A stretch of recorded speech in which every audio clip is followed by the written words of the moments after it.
이번 5월 15일 날 제가 예수님이 하나님의 아들이심을 믿고 또 그 하나님의 말씀에 의지하고 하나님 말씀에 순종하며 살아가기로 고백하고 침례를 받고 형제라는 칭호를 얻게 된 손영목 형제입니다.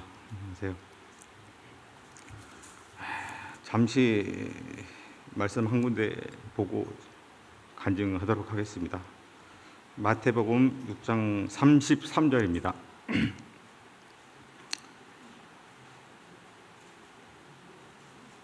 너희는 먼저 하나님 나라와 하나님의 의리를 구하라. 그리하면 이 모든 것을 더하시리라. 저도 믿음은 들음에서 난다고 이 말씀을 통해서 이 말씀이 기도의 원칙이고 또 우리가 하나님을 대할 때 가장 기본적인 그런 자세라고 생각합니다. 말씀 가운데서 말씀에는 그의 나라와 또 그의 의리를 구하라가 나오는데, 제가 복음반에 있을 때 복음반에서 이제 말씀을 들을 때 어느 형제님이 하나님에 대해서 또는 당신 이런 표현 하지 말라 그러셔서 제가 이걸 잠시 좀 하나님으로 바꿔서 읽어드렸습니다.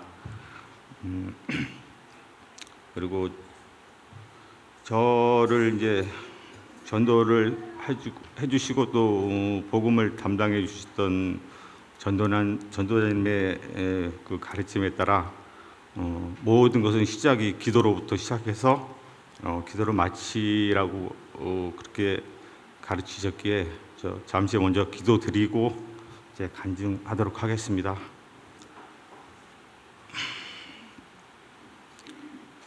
거룩하시고 공의로우시고 또 살아계셔서 저희와 함께 하시는 하나님 아버지 감사드립니다.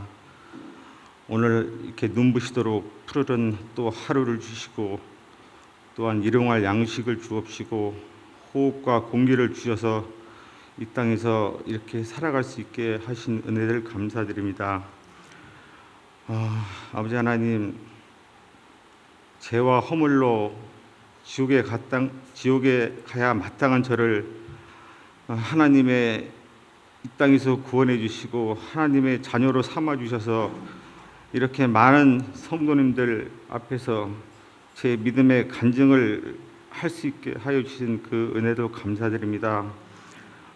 떨리고 지금 그렇지만 두려워하지 말고 담대함으로 제 마음속에 있는 믿음을 이 성도님들에게 고백하시도록 아버지 인도하여 주시옵소서. 이 모든 말씀 우리 주 예수 그리스도 이름으로 감사 기도드리옵나이다. 제가 사실 이렇게 대중 앞에 서고 말을 정말 못하는데요. 아마 침례 상담하신 윤영성 김현중 형제님하고 저희 구역 형제 자매들은 잘 아실 것입니다. 그래서 제가 이걸 어떻게 하나 생각하다가 그냥 간증은 쓴 거를 읽고 내려갈까 하다가 이렇게 담대하게 그냥 정말 나의 믿음을 고백하기로 이렇게 마음 먹고 이 자리에 섰습니다. 제가 이제 구원을 받게 된 그런 계기와 또 제가 살아온 그런 과정을 이렇게 좀 이렇게 혼합해서 이렇게 간증을 드릴까 합니다. 저는 2011년도 2월 6일 날 처음에 교회에 출석을 했습니다. 교회에 출석을 했고 그리고 2달 만에 바람과 함께 사라졌습니다. 그리고 지금 다시 6년이라는 세월이 지나서 지금 이 자리에 서게 됐는데요. 제가 왜 이렇게 오래 걸리고 또 지금 왜 이런 간증을 지금에 와서 하는지는 이제 차차 간증 말씀드리면서 이제 말씀드리기로 하고요. 제가 2010년 10월경에 그때 제가 물질적으로 경제적으로 굉장히 좀 힘든 시기였어요. 제가 참 세상을 살면서 참 열심히 살았는데 그 돈을 모아서 우리가 믿음 안에 있기 전에는 사실은 돈이 우상이잖아요. 많은 분들이 아마 그런 믿지 않는 분들은 그렇게 우상으로 섬기고 살으시리라 아마 생각됩니다. 저도 뭐 마찬가지였고요. 그래서 제가 좀 목돈이 좀 많이 있었는데 그 돈으로 주식 투자를 해서 쫄딱 망했습니다. 굉장히 정말 빚까지 지고 이제 그런 상황이었는데 그래서 좀 힘들고 그래서 이제 어떤 이제 형제님을 이제 제가 찾아가 뭐 복음을 듣자고 찾아간 건 아니고 그 형제님하고 이제 같은 지역에서 일을 하면서 이제 물건을 이제 거래하는 이제 그런 관계였는데 뭐 처음 간 이유는 뭐 그분 알고 지낸 지는 한 뭐 20년이 넘었고 단지 세상적으로 위로도 좀 받고 또 나이 힘든 거 좀 얘기 좀 해주고 그래서 좀 위로해 주길 바랬는데 처음에 잠깐 이렇게 위로를 해주시다가 바로 전도 모드로 이게 바뀌신 거예요. 그 형제님 정말 배부르고 등 따스운 사람한테도 전도하시는 분인데 제가 힘들고 죽겠다는데 그분이 저를 가만 놔주시겠습니까? 그 전도를 제가 받습니다. 근데 제가 믿지 않는 제가 처음에 그걸 보이지도 않는 하나님 계시다고 뭐 얘기하는데 제가 그 말을 믿겠습니까? 당연히 안 믿었죠. 그러다가 이제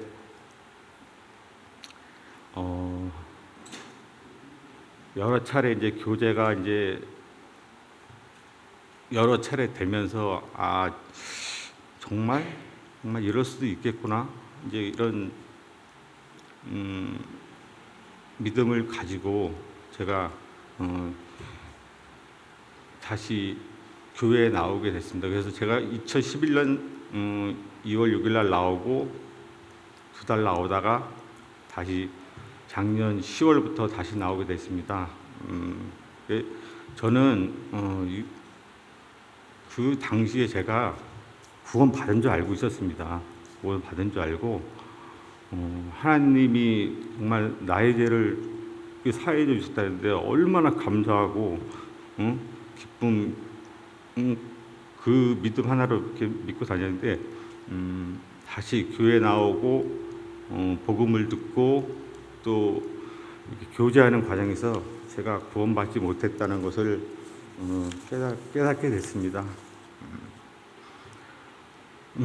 제가 세상적으로 살면서 물론 많은 죄를 지었고 그렇게 살아왔지만 가장 큰 죄는 이 천지 만물을 창조하시고 나를 모태에서 조직하신 이 하나님 알기를 거부한 그 죄, 가장 큰 죄임을 제가 복음을 들으면서 깨닫게 됐고 그 죄악으로 인해서 제가 지옥 갈 수밖에 없는 그런 사람이었는데 우리 예수님이 십자가에서 그 고난을 당하시고 그거에 의해서 제가 모든 죄를 정말 사하심을 받음을 제가 믿게 됐습니다. 그리고 저는 제가 그런 죄와 그리고 그런 저희 죄를 모든 게 사하 주셔서 그런 감사함만 믿었지 사실은 부활에 대한 그런 의미는 제가 크게 모르고 제가 신앙생활을 했습니다. 근데 아시다시피 부활이 없으면 우리의 믿음은 헛것이지 않습니까? 그래서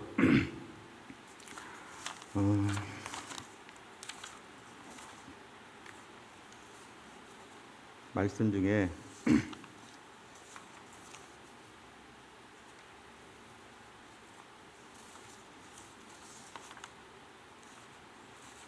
요한복음 11장 25절입니다.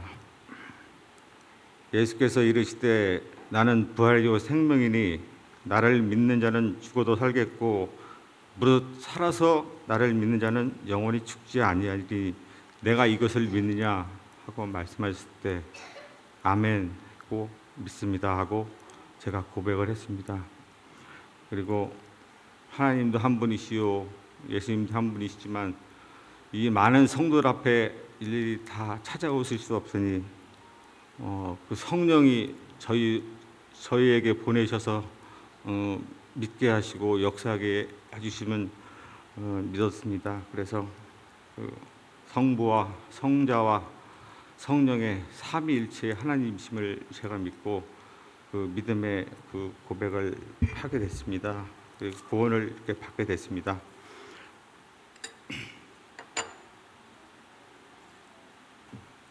이제 잠시 그러면 제가 왜 6년 만에 다시 이 자리에 왔는지 잠시 설명을 드리겠습니다. 저는 결혼을 했고 제가 아내가 있습니다. 근데 제 집사람에 대해서 간단히 소개를 하면 저 같은 경우는 그 굉장히 흔치 않은 경우인데 제가 먼저 믿고 그리고 아내한테 핍박당하는 그런 보통 자매님들을 먼저 믿고 형제님들 전도하고 같이 이렇게 교회에 나오고 그러지 않습니까? 근데 저는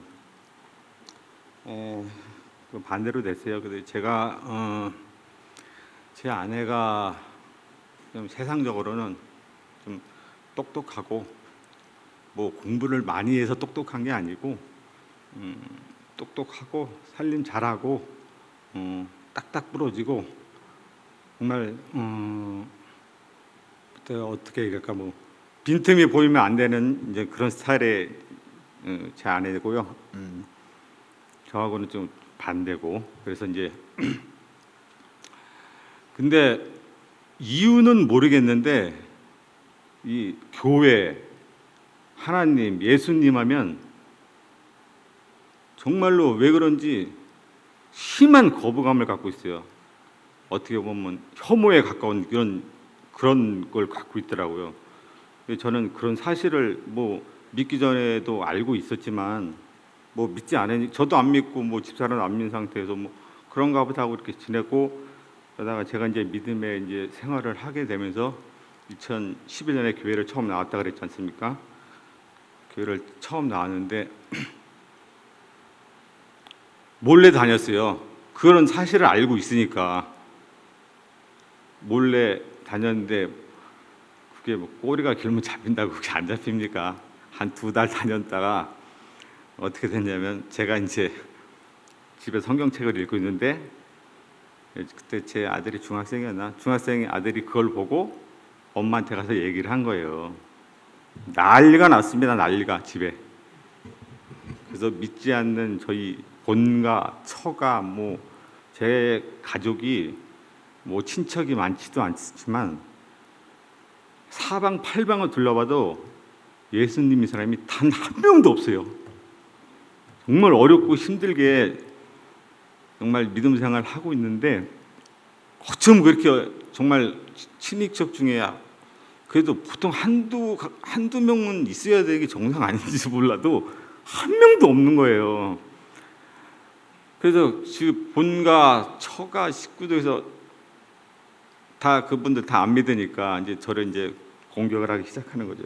어느 교회냐, 뭐 누구한테 뭐 전도를 받았냐, 뭐 그래서 제가 우린 교파 없다,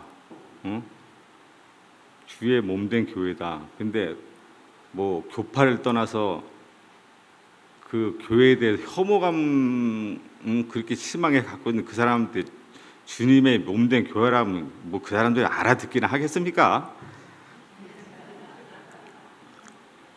난리가 난 거예요. 그래서 그날 큰 일을 뭐 욕먹고 뭐 아버지는 뭐 호적에서 파버리겠다는 둥 뭐 그래서 그날을 그렇게 지나갔어요.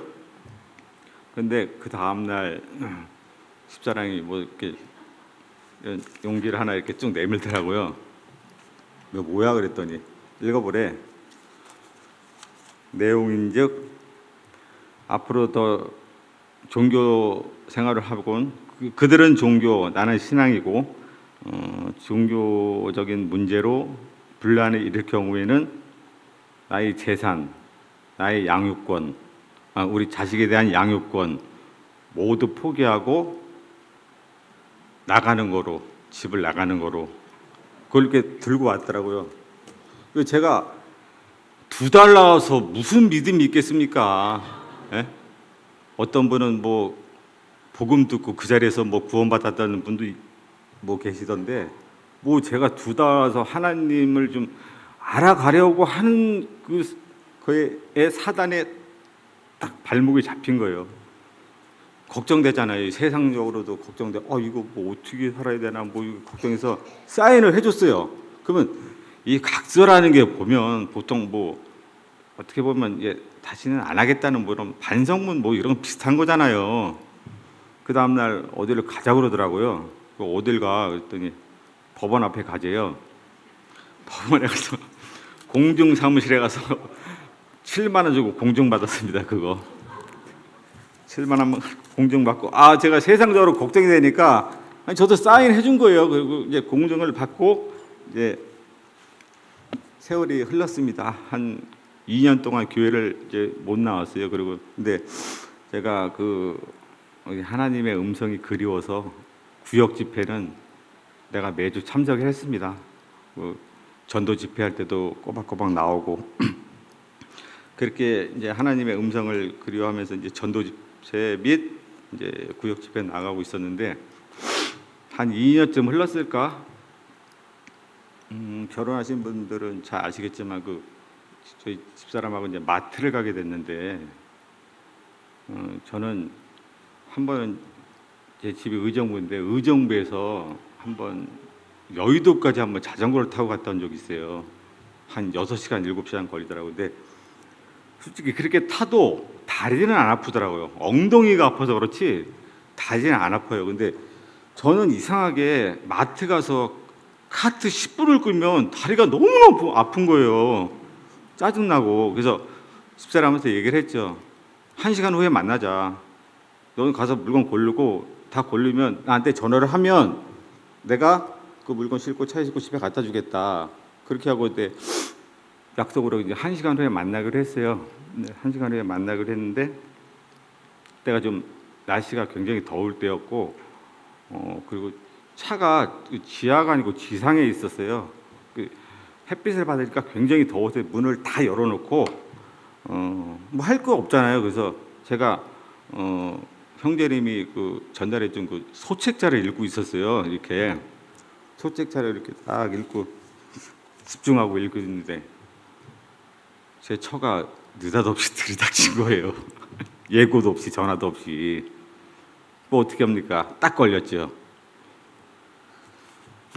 그 다음 날 저희 법원 갔습니다. 이혼하러. 그 각서대로 법원에 이혼을 하러 갔는데 솔직히 뭐 어느 부모가 자기 자식이 시집 장가 가서 잘 살길 바라지 이혼하는 부모 어디 있겠습니까? 자꾸 이제 양가 부모한테 전화 오고 뭐 회유하고 뭐 그래서 이제 결국 그날 이혼을 못했습니다. 이혼을 못하고 이제 집으로 돌아왔는데 이제 핍박과 감시가 시작되는 거예요. 이제 일요일마다 괜히 뭐 어디 같이 움직이는 그런 건수를 만들고 일요일마다 감시하고 뭐 진짜 뭐 그때는 교회 못 나올 때니까 산에 한번 갈라 그래도 뭐 눈치 봐야 되고 또 그렇게 3년이 흘렀습니다. 3년이 흘러서 5년이 됐어요. 5년이 됐는데 제가 저의 이런 모습을 하나님이 굉장히 불쌍하게 봐주셨나 봐요. 하나님이 저희 가정에 개입을 하시더라고요. 그래서 저하고 제 와이프하고 사이를 아주 안 좋게 만드셨어요. 뭐 특별히 다른 건 아니고 뭐 어떤 금전적인 문제로 이제 다툼이 있었는데 그 문제로 한 달인가를 말을 안 하고 이제 사는 거예요. 그래서 제가 생각을 했습니다. 하나님이 이제 저를 교회 나오라는 그런 말씀이신 것 같아서 제가 그 다음부터 교회를 나왔습니다. 교회를 나오고 지금 저 집사람하고 얘기 안 하고 산 지가 1년이 됐습니다. 제가 그 1년이 됐는데 1년 동안 이제 집사람이 준 밥을 먹어본 적이 없어요. 밥을 줘야 먹죠, 도대체. 밥도 안 주고 다행히 빨래는 해주더라고요. 빨래하고도 밥은 틀리잖아요. 밥은 없으면 안 먹어도 되고 있으면 내가 차려 먹고 뭐 정 안 되면 나가 사 먹으면 되는데 또 빨래는 또 말려야지 널어야지 시간도 걸리고 좀 안 되잖아요. 이거는 바로바로 해결되는 게 아니잖아요. 다행히 빨래는 해주고 이제 그렇게 살고 있었는데 제가 사실은 세상적인 그런 어떤 부부관계 문제는 정말로 내가 파렴치한 짓을 하기 전에는 대화로 또는 뭐 이해로 화해로 모든 것을 해결할 수가 있잖아요. 부부관계는. 근데 어떻게 하다가 대화를 하다가 결국에는 맨 마지막에 또 신앙 문제가 걸리는 거예요. 집사람은 교회 나가지 말아라. 나는 그렇게 못한다. 내가 곧 길이요 진리요 생명인 걸 아는 내가 교회를 나는 나가야 된다. 어느 형제님 저한테 하신 말씀이세요. 저를 구원해 주신 그 이유는 예배받기 위해서, 저에게 예배받기 위해서 구원해 주시다 그랬는데 일요일 날 교회를 나가지 말라는 거는 예배 드리지 말라는 얘기잖아요. 제가 단호하게 거부했습니다. 단호하게 거부하고 뭐 그 후로도 지금 뭐 계속 이렇게 대화 안 하고 세상적인 말로 쇼윈도 보호로 살고 있는데 저는 그런 생각을 했어요. 제가 뭐 정말 이 길이 진리고 솔직히 제가 뭐 얼마 살지 않았지만 이 땅에서 제가 뭐 얼마나 더 부귀영화를 누리고 살겠습니까? 저는 그래서 근데 제 집사람이 얼마나 좀 정말 어느 형제님 우리 지강 형제님 저기 계신데 설교 때 가끔 말씀하시죠. 정말로 몰라서 그러는 거니까 우리 주님이 십자가에서 다 이루어진 놓으신 그 길에 정말 믿기만 하면 되는데 정말로 그게 그렇게 안 되는지 정말 안타깝고 답답한 마음이 있습니다. 네, 제가 솔직히 제가 인간적으로는 정말 괜찮은 사람이거든요. 정말요. 저 정말 착합니다. 뭐 그렇게 안 생겼어요? 근데 그렇게 생겼던 안 생겼던 저 진짜 착합니다. 심정도 곱고 정말 마음도 여리고 정말 그런 사람입니다. 저희가 한 번은 제가 여기 보니까 7년 전이네. 7년 전에 제가 보험을 하나 들은 게 있어요. 보험을 하나 들은 게 있는데 정말 이 세상이 험악하잖아요. 제가 병으로 죽을지 사고로 죽을지 뭐 범죄에 연루돼서 죽을지 그건 하나님밖에 모르시잖아요. 근데 제가 한 집안의 가장으로서 걱정이 되는 거예요. 어떻게 죽을지 모르는 이 험악한 세대에 내가 죽으면 이 남은 가족들은 어떡하지? 이런 걱정이 드는 거여서 가장으로서 제가 보험을 하나 들었습니다. 종신보험이에요. 저하고는 상관도 없는 제가 죽어야 우리 가족들한테 나오는 그런 보험을 제가 유서를 써놓고 들어놨습니다. 그래서 어디에 잘 보관해 놨어요. 그 그렇게 잘 보관해 놓고 한 7년을 이렇게 부었는데 제 아들이 지금 대학생인데 그 대학생들은 그 국가장학금이라는 걸 신청할 수 있게 돼 있어요. 나라에서 이제 주는데 그거를 신청하게 되면 저희 재산, 처의 재산, 그 저희 자식 재산을 다 이렇게 환산해서 이제 그거를 주는데 그 과정에서 이 보험이 노출이 돼 버린 거예요. 모든 그 금융기관에 있는 그런 모든 뭐 자동차 뭐 이게 다 노출이 돼서 딱 그러는 거예요.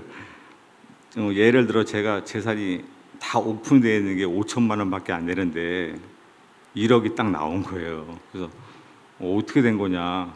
우리 집사람이 엄청 빠르거든, 눈치가.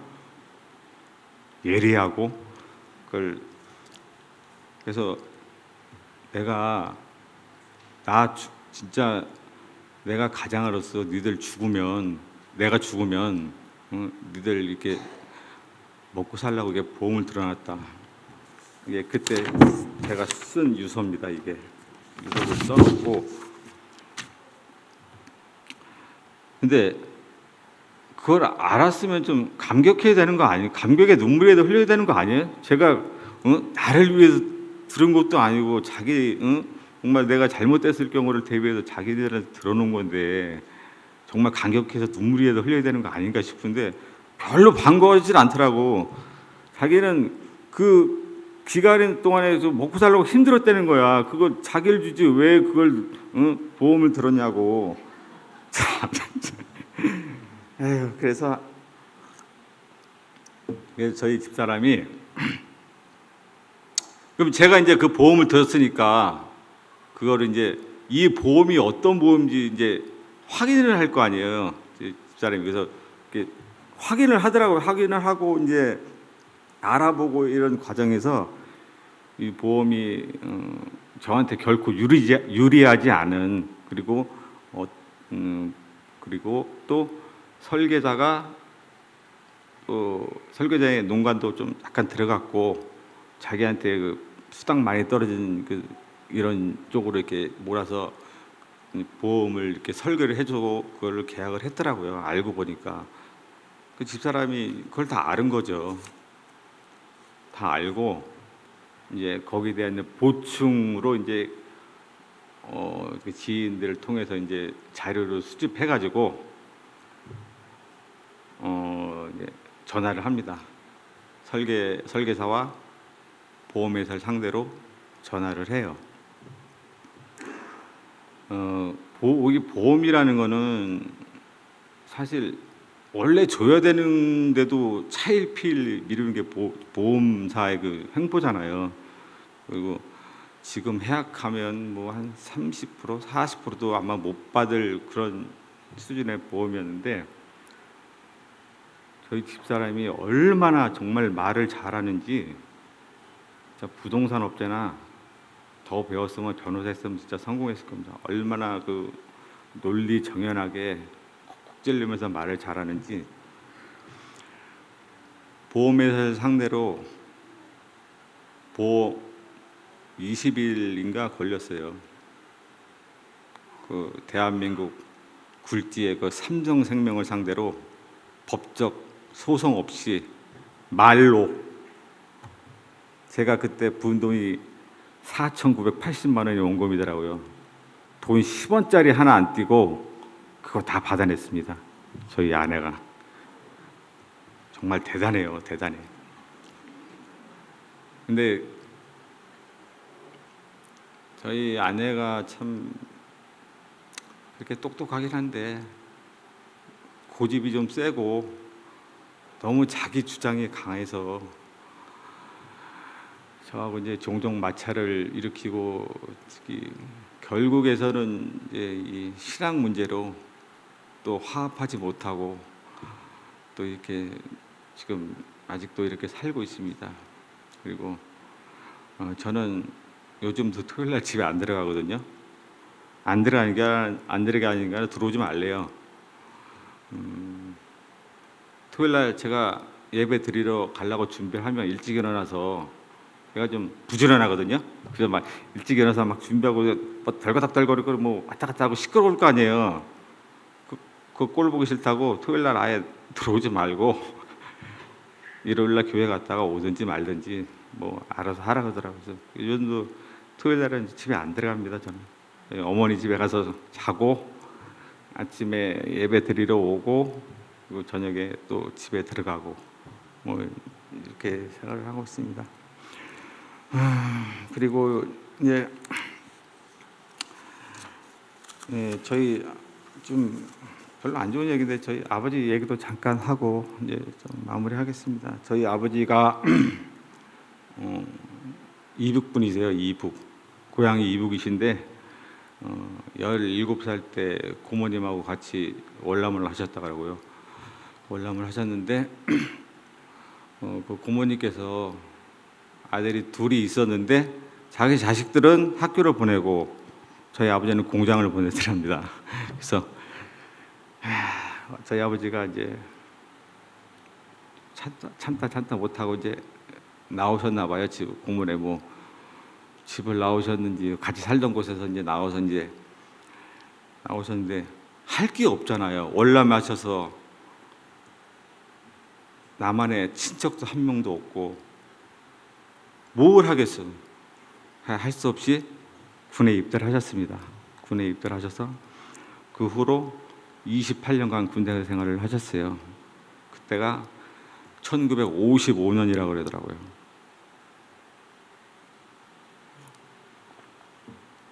저도 1984년도에 군에 입대해서 87년도에 제대를 했는데 사실은 그때만 해도 군대는 진짜 살벌했습니다. 제가 있을 때 물론 저보다 먼저 군대 생활 하신 분들은 더 고생들 하셨겠지만 그 당시에도 그때 그 전두환이가 정권 잡고 있을 때요 좀 살벌했어요. 제가 아니 뭐 이유 없이 왜 이렇게 때리는 거 도대체? 그 제가 어디 등치 조그만 더 때릴 때나 있습니까 이거? 왜 이렇게 때리는지, 응? 열중전 시켜놓고 야삽으로 진짜, 배 때리고 그 진짜 내장 안 터진 것만 해도 진짜 다행이라고.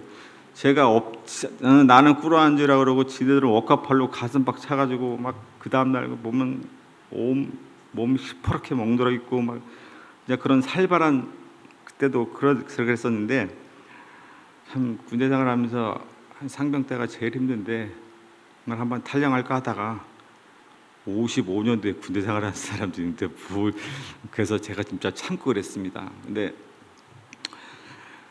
어쨌든 저희 아버지가 55년도에 군에 입대하셔서 저도 살벌했는데 그 시대가 정말 얼마나 살벌한 시대였겠습니까? 아버지는 살아남기 위해서 뭐 저도 마찬가지지만 저희 아버지도 제 키만 했습니다. 우리 하나님은 우리 마음의 중심을 보지만 사람들은 외모를 보잖아요. 일단 등치가 작고 조그마면 일단 무시하고 들어갑니다. 우리 아버지는 거기에 지지 않으시려고 정말 어떻게 하면 독하고 강하고 그러다 보니까 성격도 거칠어지고 거기다가 남한에 내려와서 일가지적 하나 없는 그 어떤 인간적 외로움, 이런 고독, 부모 형제는 다 이북에 계시고 이런 그런 것들을 저희 아버지가 술로 달래셨던 모양입니다. 네, 저희 아버지가 술을 드시면 굉장히 정말 주사가 심하세요. 그런 모든 것들이 밖에서만 이루어지면 되는데 그런 아버지의 폭력적이고 강인함 이런 게 가정으로 그대로 유입이 됐어요. 술 드시고 오면은 참 저는 초등학교 1학년 때부터 그때부터 그러한 사실을 알았었는데 아버지가 술만 드시고 들어오면 이제 뭐 집어던질 거 이런 거 치우고 싸우면 옆집 아줌마 부르고 그런 게 일이었습니다. 저도 뭐 부부 싸움을 안 해본 건 아니지만 전 싸울 때 비계 던졌거든요. 아깝지도 않으셨나 봐요. 집안에 살림이 나만 하는 게 없어요. 다 부서지고 없어지고 깨지고 거기다가 뭐 그냥 그것만 하면 괜찮은데 저희 어머니에 대한 뭐 폭행 행사 참 그런 거를 볼 때 제가 이남 일녀 중에 막내인데 참 막내들은 그런 어머니에 대한 그런 애틋한 마음이 좀 큰 장남이나 이게 그게 좀 더 애틋한 것 같아요. 그래서 정말 저희 누님도 정말 그런 생활이 지긋지긋했는지 아예 그냥 시집을 일찍 가버렸어요. 인생의 비상 탈출구는 결혼밖에 없다 그래서 22살인가 아마 시집을 가버렸어요. 지긋지긋하니까 저는 정말 어떻게 보면 참 유년 시절, 학생 시절, 또 청년 시절 그리고 심지어 결혼해서까지 참 그 불안과 이런 공포 속에 가장 걱정됐던 거는 제가 군대 가 있을 때 정말 집에 있을 때는 제가 어머니를 이렇게 보살펴 드릴 수 있지만 군에서 가 있으니까 어떻게 되는지 모르잖아요. 혹시 어머니가 극단적인 선택을 하지 않으실까 이렇게 굉장히 걱정을 했었는데 다행히 그런 일은 이제 없었습니다. 그래서 참 그 후로도 어마어마한 사건과 사고들이 있었는데 저희 선친에 대한 예의가 아닌 것 같아서 이만 줄이고 제가 저희 아버지가 그러고 나서 한 2년 전에 돌아가셨습니다. 암으로 돌아가셨는데 제가 요청을 해서 우리 교회에서도 형제님이 한 2번 방문하셔서 비록 세상적으로는 저에게 그렇게 힘들게 하고 그런 아버지였지만 연로하시고 또 믿지 않으시고 그런 모습을 볼 때 제가 너무나 안타까운 거예요. 세상적으로도 연로하신 데다가 돌아가시면 어디 갈 게 뻔한데 제가 할 수 있는 게 뭐 있습니까? 근데 우리 형제님 왔을 때는 좀 상태가 좀 괜찮았는데 그 후로는 뭐 어떻게 할 방법이 없으니까 제가 그동안에 들었던 그 복음 이런 걸 녹음해서 사람이 죽는 그 순간까지 귀에는 열려 있다 그래서 귀에다 이어폰 꽂아서 듣게 하시고 한번 제가 여쭤봤어요. 아버지 죄 있는 거 아시죠? 했더니 죄 있는 거 알지 그러더라고요. 근데 그러고 나서 이제 그렇게 제가 이제 그런 식으로 이제 짬짬이 이제 복음을 전하고 병원에서 연락이 왔어요. 임종할 시간이 얼마 안 남은 것 같으니까 가족들 다 모이라고. 그래서 이제 다 모였습니다. 저희 누님 부부, 형 부부, 저희 부부 하고 6명 그리고 조카들에서 한 10 몇 명이 모였었는데요.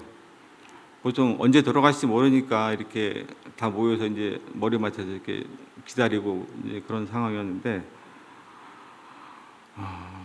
세상적으로는 우연이지만 필연적으로 그 10 몇 명 되는 식구들이 다 없고 저하고 아버지만 딱 둘이 남는 그런 상황이 발생한 거예요.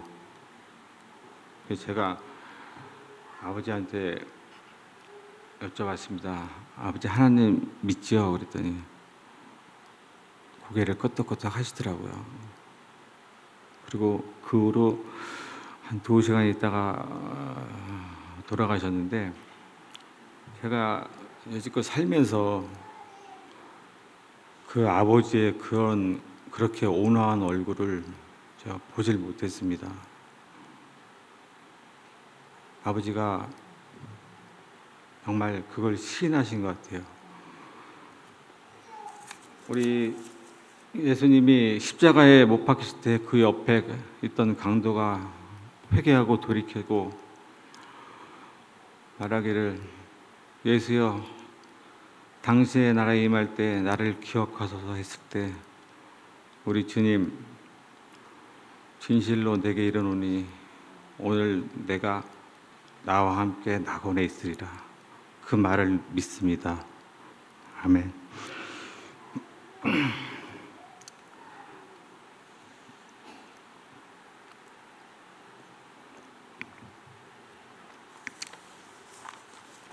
이제 저는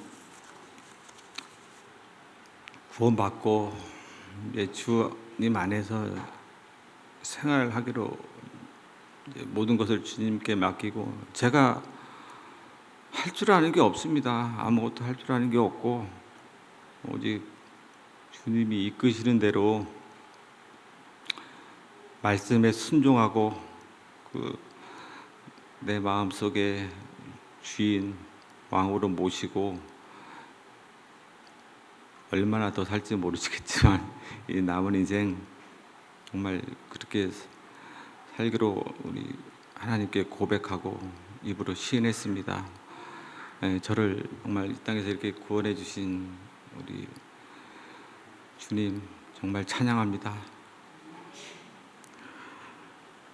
감사합니다. 이제 시간도 많이 됐고 이제 기도드리고 제 간증 마치도록 하겠습니다.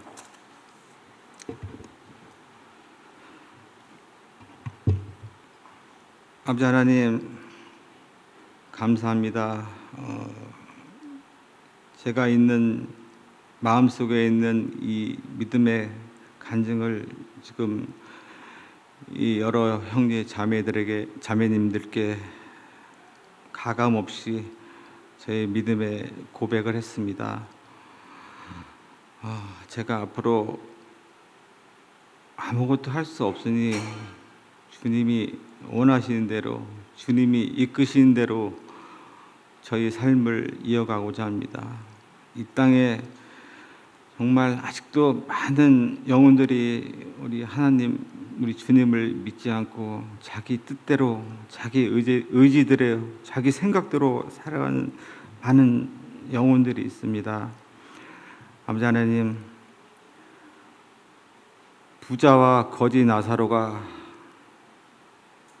각각 아브라함 품과 음부에서 나눈 그 대화, 나사로의 손끝에 물을 묻혀 내 혀를 서늘하게 하소서, 그렇게 그것도 허락되지 않는 그런 음부의 고통 속에서 살게 하지 마시고, 그 부자가 다시 나에게 5 형제가 있으니 그들에게 증언하여 이 고통 속에 오지 말게 하소서 했을 때 아브라함이 모세와 선지자들이 있으니 그들에게 들을지니라 말했듯이 이 땅에 있는 이 형제님, 자매님들이 그 모세와 선지자임을 믿습니다. 담대하게 입을 벌려 우주 만물보다 귀한 게 우리의 영혼이라고 말씀하셨듯이 믿지 않는 자들에게 복음을 전할 수 있는 그런 힘과 능력도 저희에게 주실 것을 믿습니다. 나의 힘이 되신 여호와여, 제가 주를 사랑하나이다. 아버지 하나님 감사합니다. 이 모든 말씀 우리 주 예수 그리스도 이름으로 감사 기도드리옵나이다. 아멘. 감사합니다. 이상으로 간증 마치겠습니다.